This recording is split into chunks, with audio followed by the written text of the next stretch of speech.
Part 5 of Danielle.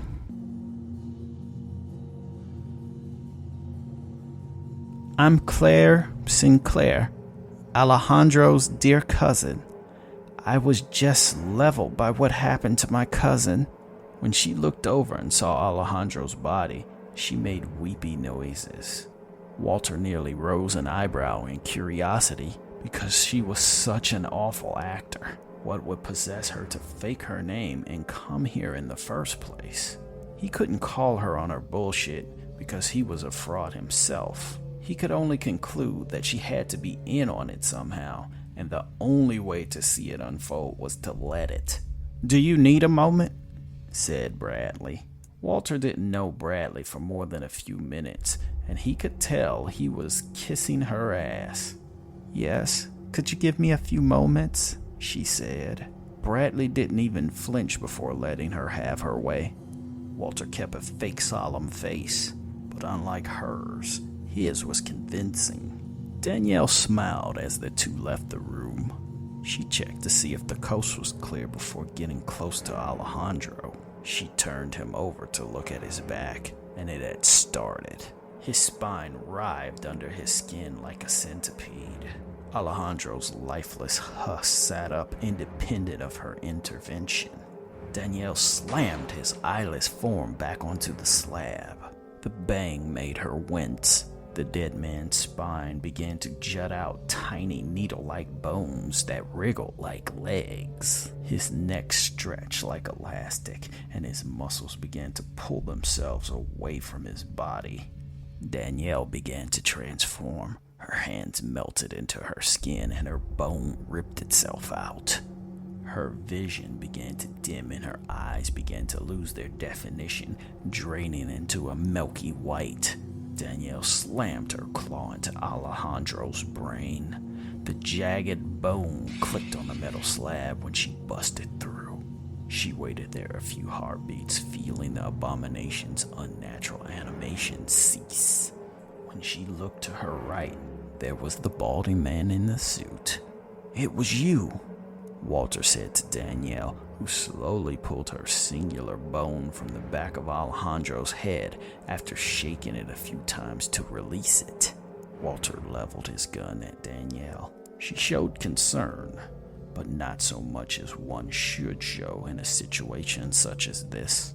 Danielle seemed to be struggling to maintain her form. She seemed as if straining herself just to stay in the monstrous form she was and not let it progress. "You can't see when you're like that, can you? That's why you didn't remember me," said Walter. "I don't want to hurt you. I don't want to hurt anyone." "Then don't," Walter explained. Danielle shook her head. Her eyes were becoming sunken and unfocused. Walter didn't think she could hold back her transformation for long. "It's complicated," she said while small ear-piercing whistles escaped her body. "I can make it simple," said Walter. He pulled the trigger, not taking his decision to do so lightly. When the bullet struck Danielle's shoulder, she couldn't hold back her transformation. Her skin became loose and vivid. It hung like a blanket of flesh about the arms. Her mouth closed in such a way human speech was out of the question. Danielle didn't wait for a second shot before evading.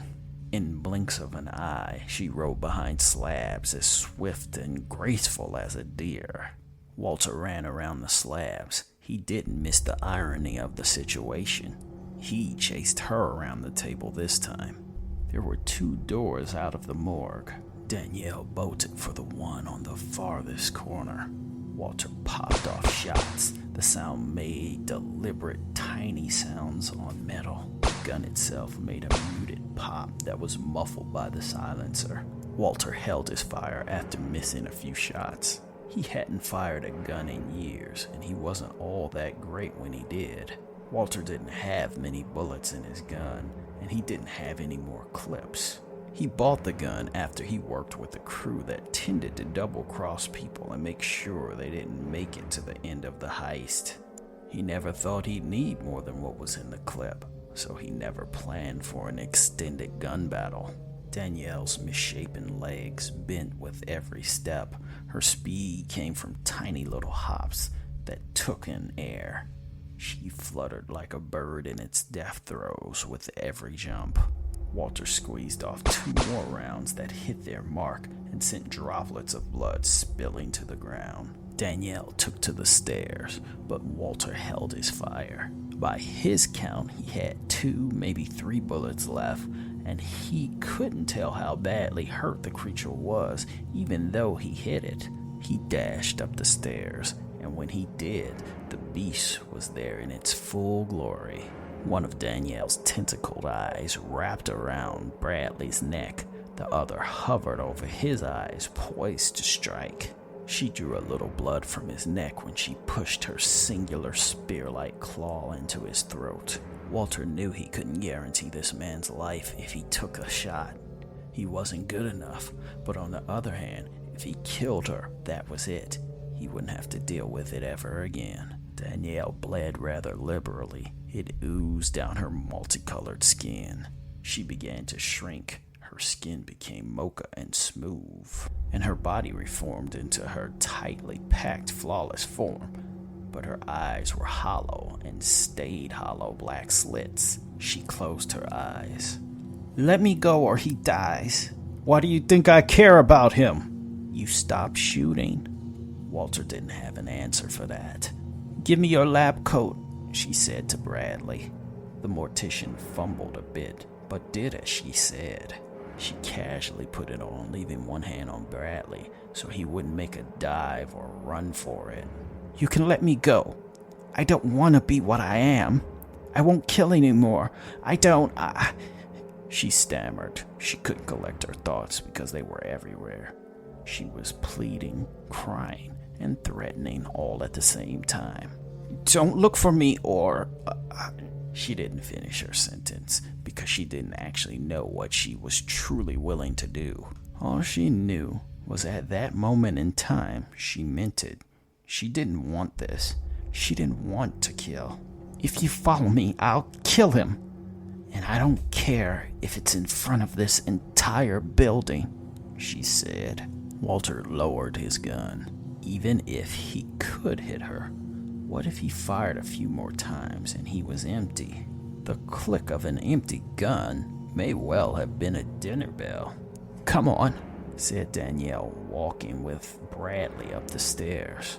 Her blood began to seep through the white lab coat and her head lowered as if fighting the urge to lay down and sleep. "Stay back," she yelled to Walter, who was at the bottom of the stairs, inching up a step at a time.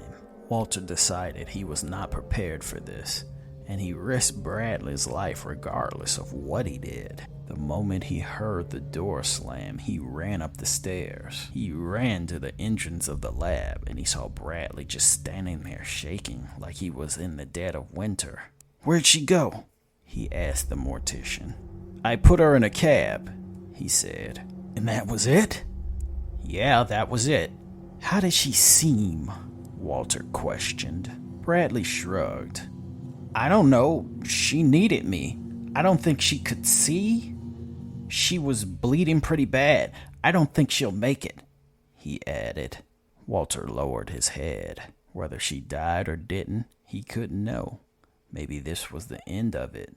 Maybe she was truthful and she wasn't going to do it again. Either way, unless she pinged on his radar, there was no way he could find her until she made a mistake. Walter nodded his head in approval and understanding. He was certain, no matter how it turned out, that thievery was no longer his profession. Hunting down creatures that threatened humanity was his new calling.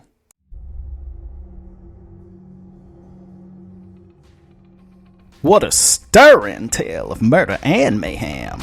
I just finished my bag of Fritos, so I'm about to clock back in. This tale thoroughly satisfied my love of seeing monsters bust out of living things that they ain't have no business busting out of. I give it a 9.75 on my weird shit-o-meter. Well, them bodies ain't gonna put themselves in the ground, so I'm gonna have to say, night children.